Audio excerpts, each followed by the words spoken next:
sembah Kau Tuhan, ku mengangkat tanganku, selamanya Kau ajaib bagiku. Ku sembah Kau Tuhan, ku mengangkat wajahku, selamanya Kau hebat bagiku.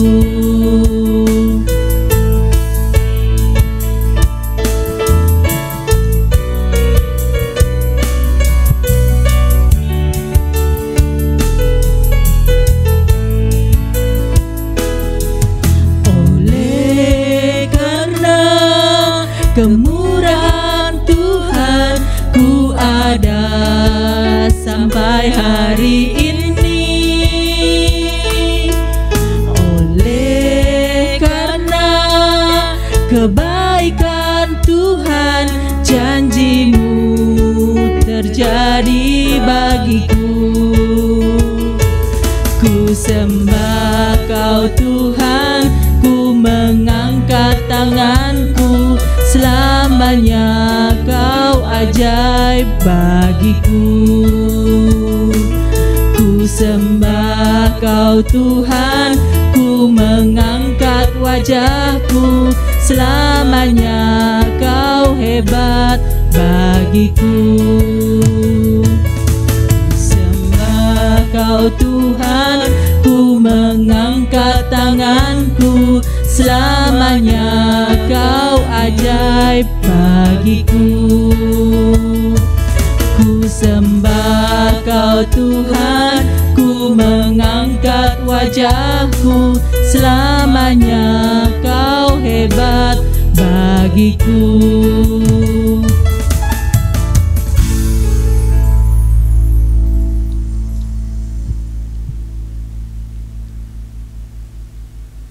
Kami datang kepadamu Tuhan pada malam hari ini.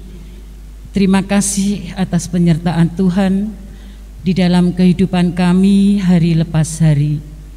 Sehingga pada saat ini Tuhan telah kumpulkan kami di tempat ini dalam keadaan selamat.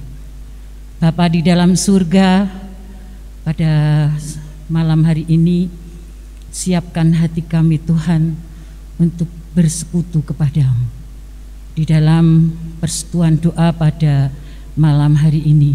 Sertai kami Tuhan, pimpin kami, buka hati dan pikiran kami sehingga kami mampu menerima firman Tuhan.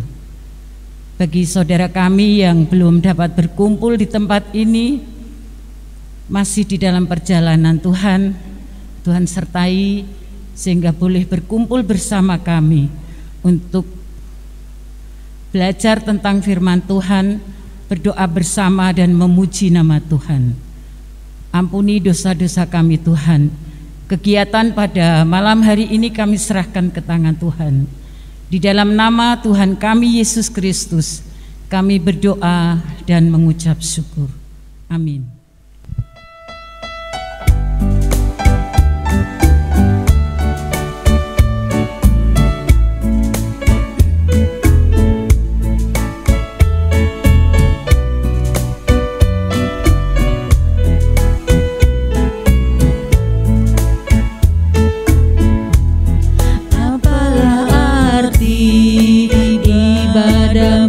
Kepada Tuhan,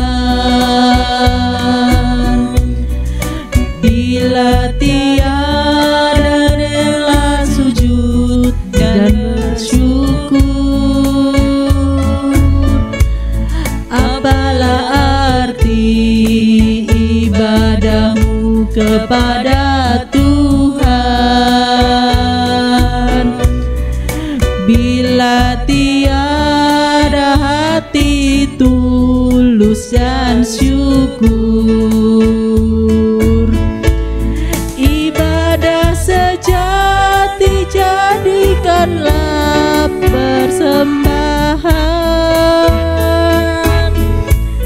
Ibadah sejati kasihilah sesamamu.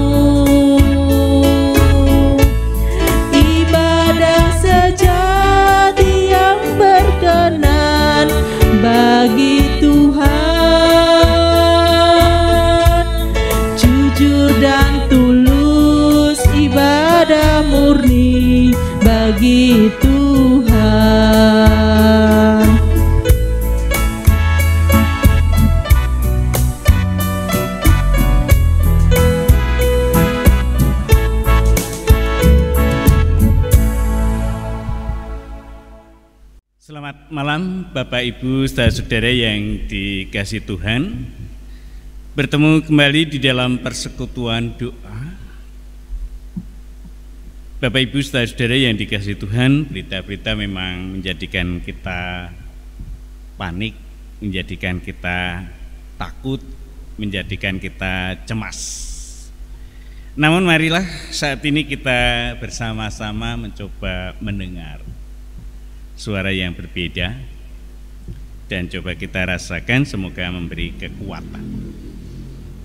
Yang saya baca dari Markus 6 ayat 33 sampai 37 yang demikian. Markus 6 ayat 33 sampai 37.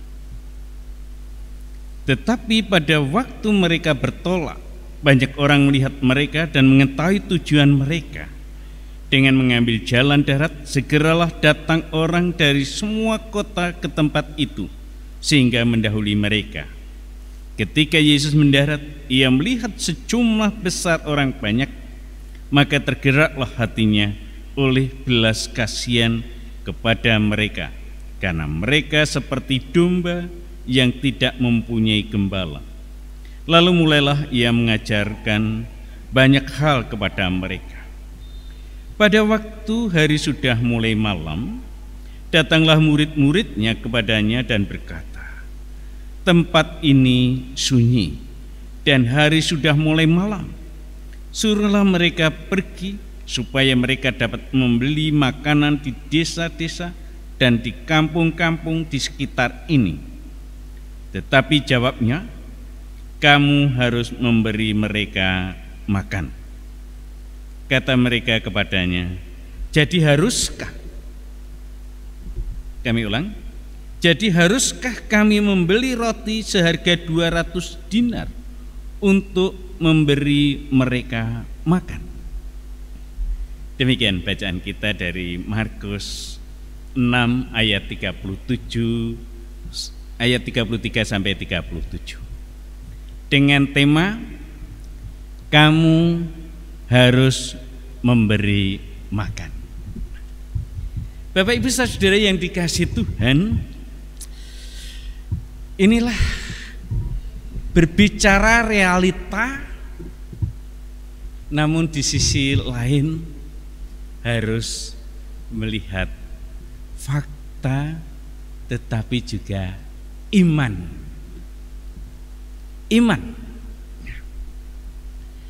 Tentu secara realita, fakta, pada waktu itu orang banyak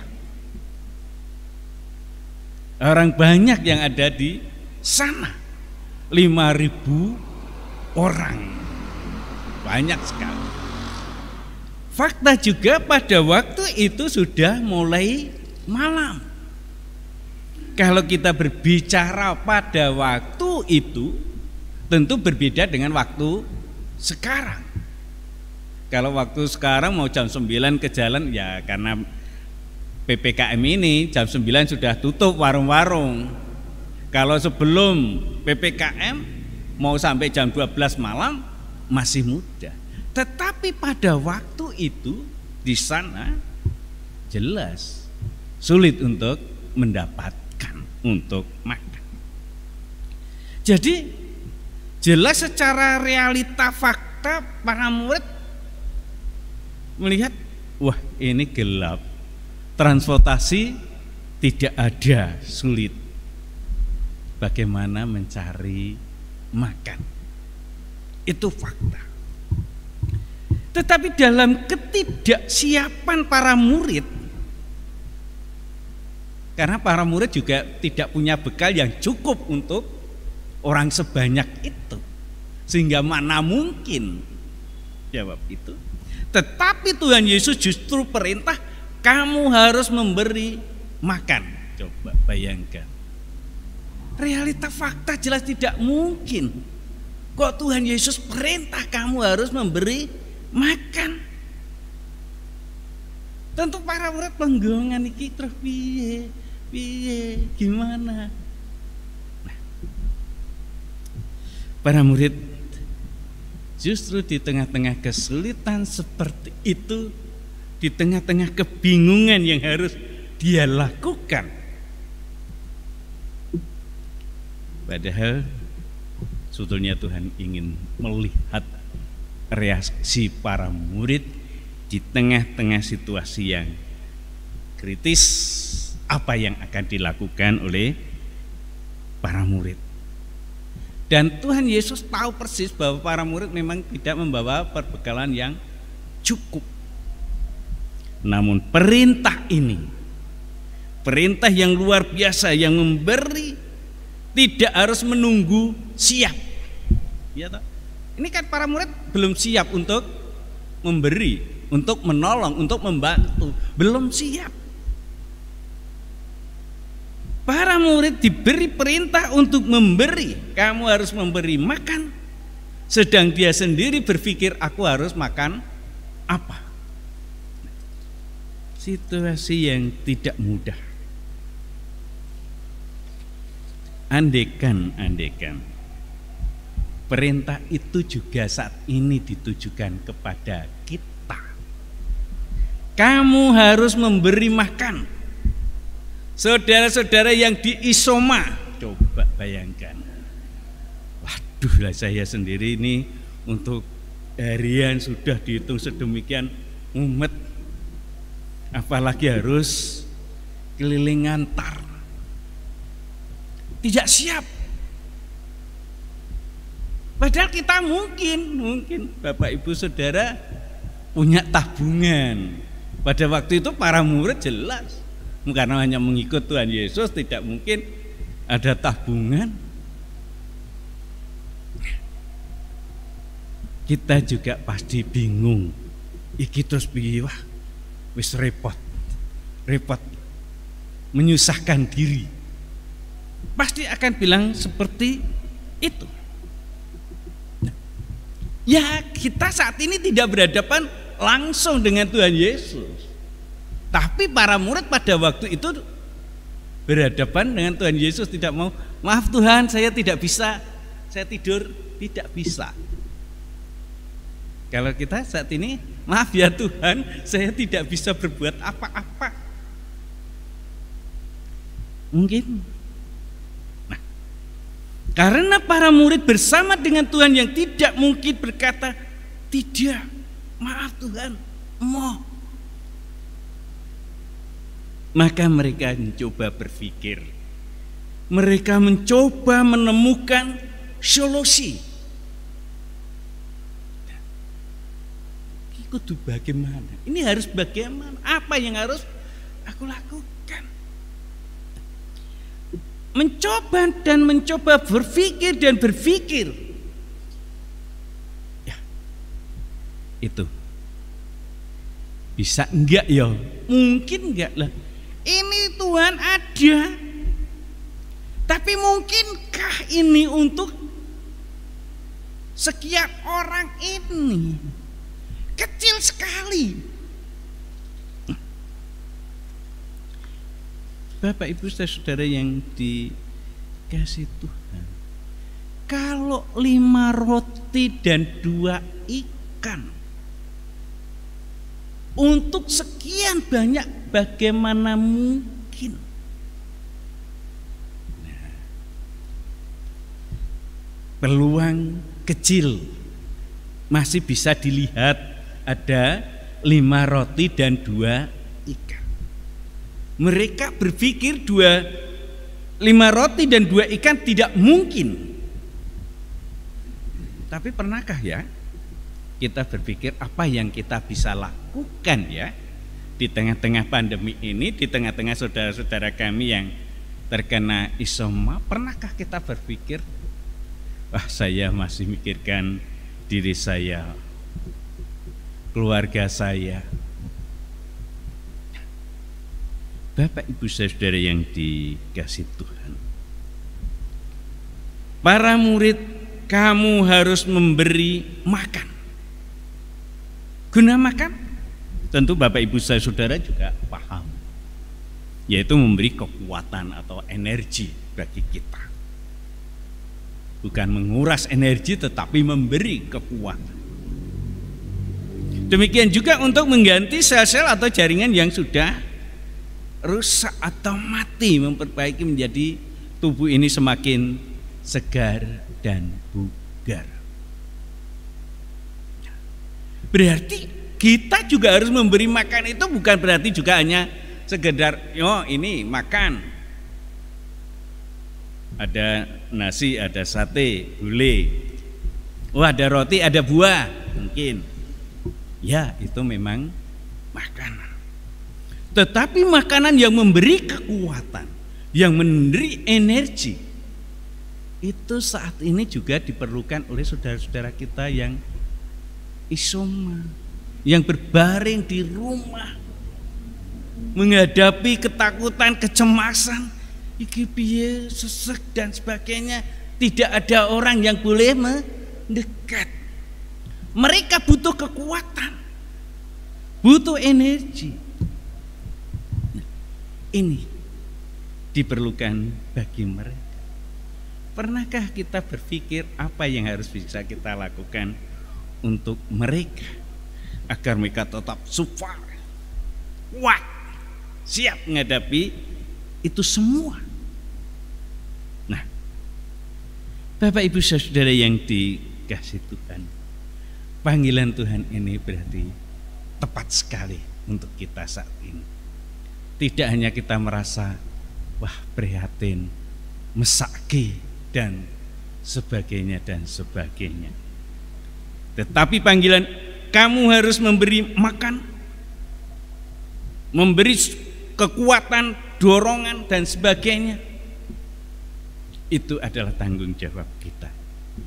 Tidak menunggu kita punya berlebih. Sekecil apapun mungkin yang dirasakan, hanya ngaruh ke WA, bagaimana keadaannya Pak, keadaannya Bu,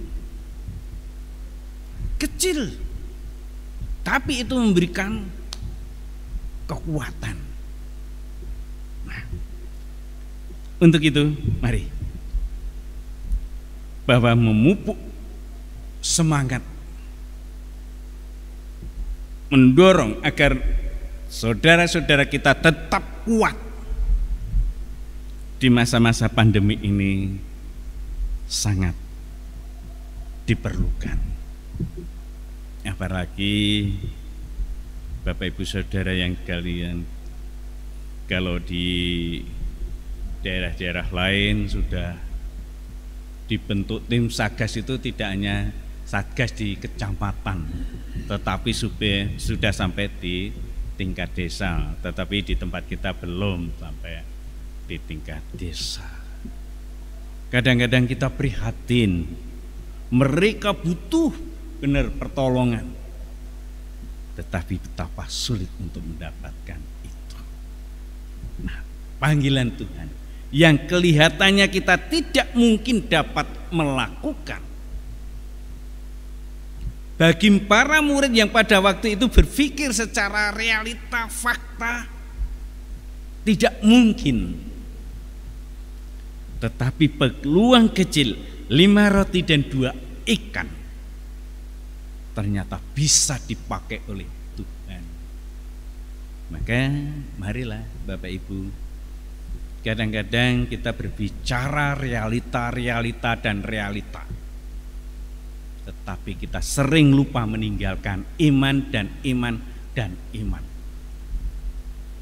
Bagaimana janda Sarfat yang sudah kehabisan, ini tepung segenggam, ini minyak sekali masak, hanya untuk anak saya dan saya, setelah itu mati. Tapi sang Nabi, oke, masakan dulu untuk aku, setelah itu untuk kamu. Tetapi janda Sarfat ini karena setia kepada Tuhan, yang secara realita memang iya, jelas itu hanya untuk dirinya dan anaknya. Bagaimana harus berbagi? Tidak mungkin. memberi makan sang nabi. Tetapi karena takut kepada Tuhan, kesetiaan kepada Tuhan, melakukan. Apa yang terjadi? Iman memenangkan. Akhirnya tidak kekurangan, tidak habis, malah berlebih. Nah, untuk itu Bapak Ibu Saudara yang dikasihi Tuhan, panggilan saat ini, iman perlu terus didengungkan. Iman bukan bicara masa lalu dulu, oh itu nabi dulu, oh itu zamannya Tuhan Yesus. Saat ini bisa terjadi pada diri kita. Hanya bagaimana iman kita. Akankah kita seperti para murid yang bisa melihat sekecil apapun peluang itu? Bisakah kita punya iman seperti janda Sarfat? Oke lah, kalau seandainya toh aku harus mati nanti atau besoknya, tapi biarlah sang nabi boleh mendapatkan. Nah, itu penting, karena kalau tidak dipupuk kekuatan iman, dan iman hanya melihat realita atau mendengar suara sirene yang lewat, aduh pusing. Tetapi dengarlah suara Tuhan yang menyapa kita, menegur kita. Kamu harus bangkit, artinya kamu harus memberi makan itu tidak hanya terus duduk-duduk saja, tetapi harus bangkit, berdiri, melangkah. Untuk itu Bapak Ibu Saudara yang dikasihi Tuhan, marilah kita tetap percaya mujizat masih ada. Amin. Marilah Bapak Ibu Saudara yang dikasihi Tuhan, kita bersama-sama menaikkan doa syukur kepada Tuhan. Terima kasih ya Tuhan atas kasih dan karunia-Mu, atas firman yang boleh kami dengar, yang mengingatkan kepada kami bahwa kuasa Tuhan sungguh luar biasa. Masa dulu, sekarang, bahkan nanti. Kami yakin di tengah-tengah pandemi ini bukan berarti Tuhan diam. Tuhan terus bekerja dan bekerja. Bahkan Tuhan memanggil kita, anak-anaknya, untuk ambil bagian. Sebab bagi banyak orang yang pergi kemana saja yang seakan-akan seperti domba yang kehilangan gembala, bingung, takut, cemas. Ya Tuhan, kami berseru kepadamu, berkatilah saudara-saudara kami yang saat ini menjalani isolasi mandiri. Berkatilah dan pulihkanlah saudara-saudara kami yang sakit, karena kuasa Tuhan akan menyempurnakan. Demikian juga di tengah-tengah kesulitan ekonomi, Tuhan menolongnya, Tuhan memberkatinya. Demikian juga Tuhan, kami mohon berkat-Mu untuk Majelis GKJ Boja. Kiranya juga Tuhan berkati senantiasa. Demikian juga panitia pemanggilan pendeta, Engkau berkati Tuhan. Demikian juga untuk Saudara Lois yang saat ini memasuki masa bimbingan. Tuhan sendiri yang menolong, Tuhan sendiri yang membimbingnya, dan akhirnya Tuhan segala tugasnya dapat dilaksanakan dengan baik sampai pada saatnya nanti ujian peremptor. Demikian juga kehidupan kami pribadi lepas pribadi Tuhan, kami serahkan di dalam pimpinan-Mu, di dalam penyertaan, di dalam kasih-Mu Tuhan, kami bersandar. Di dalam nama Tuhan kami Yesus Kristus kami berdoa. Amin. terimalah berkat-Nya. Jangan kamu khawatir, karena Tuhan Allah akan menyertai kamu senantiasa sampai kepada kesudahan. Amin.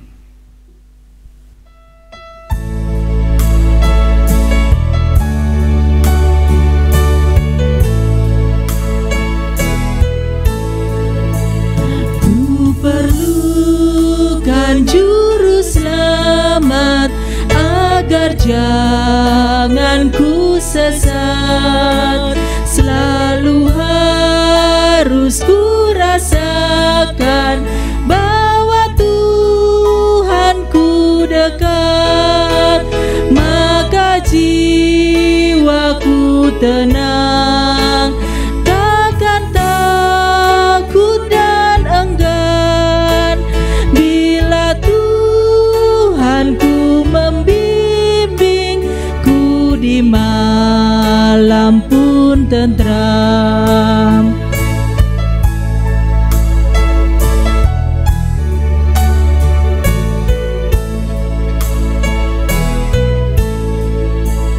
Ku perlukan juru selamat dalam langkah juangku, siang malam suka duka dengan Tuhanku tempuh, maka jiwaku tenang, takkan takut dan enggan bila Tuhanku membimbingku di malam pun tentram.